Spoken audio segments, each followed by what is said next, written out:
मारने के लिए आतुर हुए।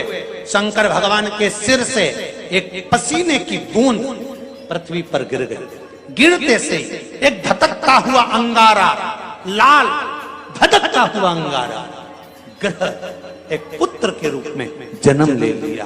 पृथ्वी से हुआ, इसलिए मंगल कहला गया। धधकता हुआ।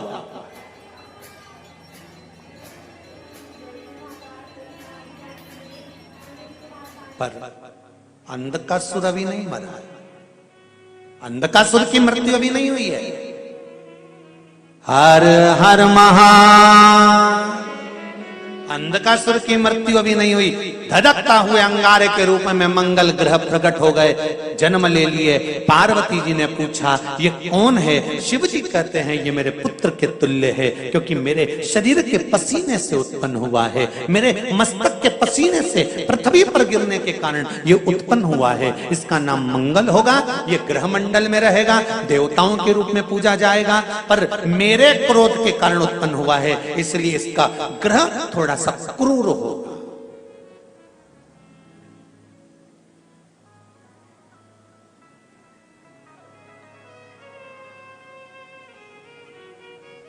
एक बात बहुत ध्यान से सुनिएगा।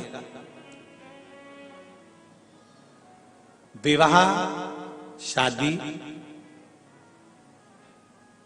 संतान प्राप्ति, विवाह के बाद में विवाद या किसी नए कार्य के लिए आगे बढ़ रहे हैं और उसमें अड़चन आ रही है, तो एक बार किसी ज्योतिषाचार्य के पास जाकर पूछना, वो बता देगा या तो मंगल या शनि कुछ ना कुछ, कोई ना कोई क्रूर ग्रह तकलीफ दे रहा होगा। ज्योतिषाचार्य के पास जाएंगे, वो कहेगा। जितने भी ग्रह हैं, चाहे राहु हो, केतु हो, मंगल हो, शनि हो, बुध हो, भौम हो, सूर्य हो, ये सारे जो ग्रह हैं ये शंकर भगवान के शिवलिंग के पास में विराजमान है। शिवलिंग के पास में विराजमान। कभी मौका मिल जाए, विवाह शादी में देरी हो रही हो, या कोई नया कार्य चालू कर रहे हो उसमें देरी हो रही हो, या कोई सर्विस के लिए, नौकरी के लिए जा रहे हो और वो कार्य नहीं हो रहा हो, तो एक धतूरा, केवल एक धतूरा, उस धतूरे को फोड़कर उसके अंदर का फल निकालकर उस फल को शिवलिंग पर चढ़ाकर एक लोटा जल शंकर भगवान को समर्पित कर आइए। दिन होना चाहिए मंगलवार। कौन सा दिन होना चाहिए? जम के बोलो जरा, मंगलवार का समर्पित करो। उसके बाद में आप विवाह के लिए अगर समर्पित करे हैं तो विवाह में देरी नहीं होगी। व्यवसाय और व्यापार के लिए या नौकरी के लिए समर्पित करे हैं तो उसमें देरी नहीं होगी। एक पत्र में आया है, सुन लीजिए, बड़ा सुंदर से कर रहे हैं कोई उपाय। आप भगवान शंकर की आराधना अगर दिल से कर रहे हैं, भगवान शिव की आराधना आप हृदय से कर रहे हैं, तो ये निश्चित है कि शिव दिल से सुनेगा जरूर। तेरा ही जो हनुमान जी महाराज को 3 तरह की माला समर्पित होती है। एक आंकड़े के पत्ते की, दूसरी बेलपत्र के पत्ते की, तीसरी पीपल के पत्ते की।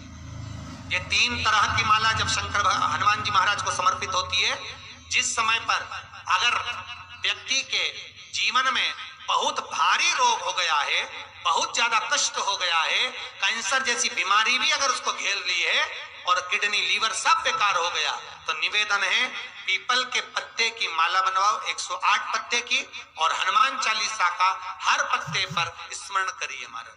आप हनुमान चालीसा पढ़ते जाओ, माला में गांठ लगाते जाइए, और वो माला जो व्यक्ति कैंसर से पीड़ित है, हाथ का स्पर्श कराइए और शंकर को चढ़ाइए। केवल अष्टमी तिथि के दिन ये माला समर्पित होना चाहिए, शुक्ल पक्ष की अष्टमी के दिन।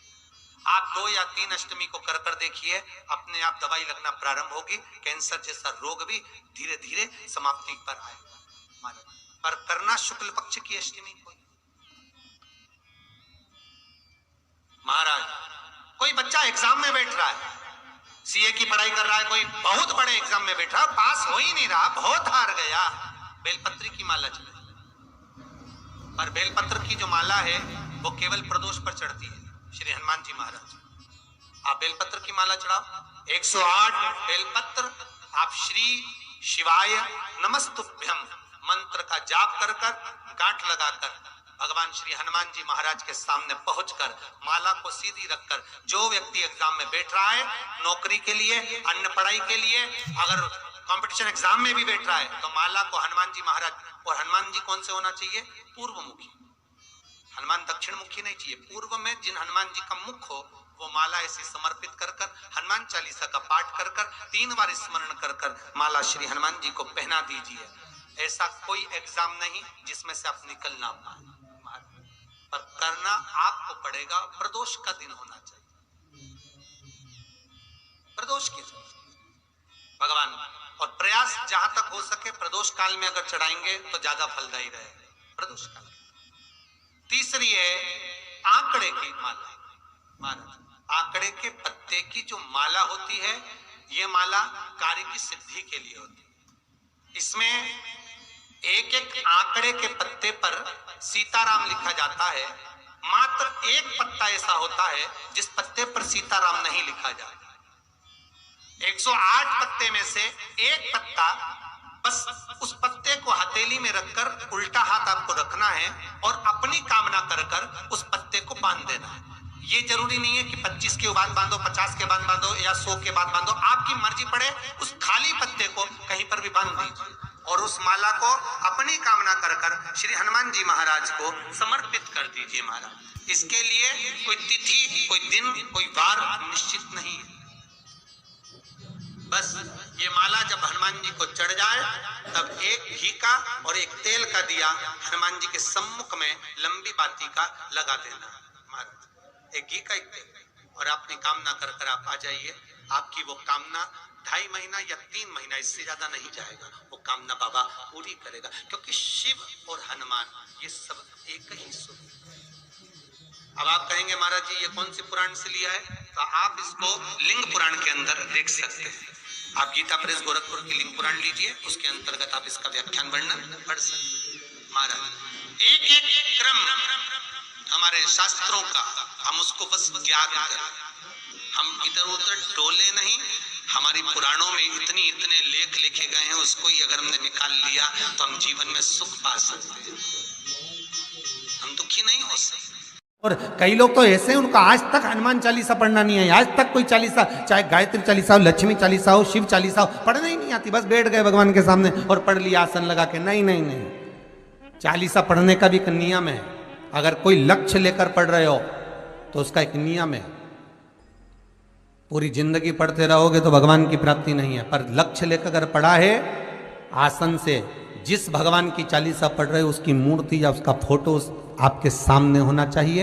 एक घी का दिया, अगर हनुमान चालीसा पढ़ रहे हो तो या तो घी का दिया जलाओ, वो भी गाय के घी का हो, भैंस के घी का मत जलाना। हनुमान जी कभी प्रकट नहीं होंगे भैंस के घी से। घी का दिया लगाइए अगर चालीसा का पाठ कर रहे हो हनुमान जी का। और बहुत ज्यादा संकट है, बहुत ज्यादा परेशानी है, तो हनुमान चालीसा का पाठ करो तो तिल्ली के तेल का दिया लगाओ,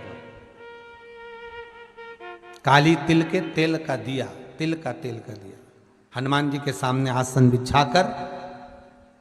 बहुत तकलीफ है तो 3 पाठ प्रतिदिन करो, और एक आसन से जितने समय 9 बजे अगर आप बैठते हो पाठ करने तो 9 बजे ही बैठना है। 11 दिन तक प्रतिदिन 3 पाठ रोज करो।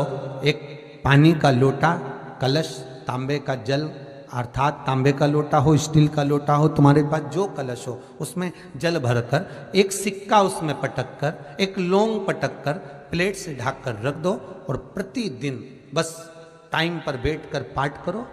11 दिन पूर्ण होंगे, जिस कामना से आपने पाठ करा है बस वो सिक्का, वो लौंग कलश में से निकाल लो, जल का आचमन करो, और जिस काम के लिए करा है वो जल उस प्रयोग में ले लो। उस प्रयोग, किसी से बात करने जाना है तो वो जल पी कर जाइए, कोई से हाथ मिलाना है तो वो सिक्का, वो लौंग अपने हाथ में रखिए, अपने साथ रखिए। और आज भी नियम है महाराज, जिसकी फैक्ट्री नहीं चलती हो, प्रॉपर्टी की आप खरीदारी बेचादारी करते हो, प्रॉपर्टी से जुड़ा हुआ काम करते हो, या लोहे से जुड़ा हुआ करते हो, या फैक्ट्री आदि का कर्म करते हो, कोई मैन्युफैक्चरिंग करते हो, वो नहीं चल रहा, तो हनुमान जी के उल्टे पांव का सिंदूर लीजिए और हनुमान जी के दूसरे नंबर के भाई गतिमान का नाम लीजिए। किसका नाम लेना है? गतिमान। गतिमान का नाम लेकर फैक्ट्री के बाहर या फैक्ट्री पर एक स्वस्तिक का निर्माण कर दीजिए, हनुमान जी के उल्टे पांव के सिंदूर और गतिमान का नाम लेकर। कभी आपकी फैक्ट्री कोई काम नहीं निकालेगी, उन्नति की ओर ही लेकर जाएगी, कभी घाटे की ओर नहीं जाएगी। गतिमान का नाम,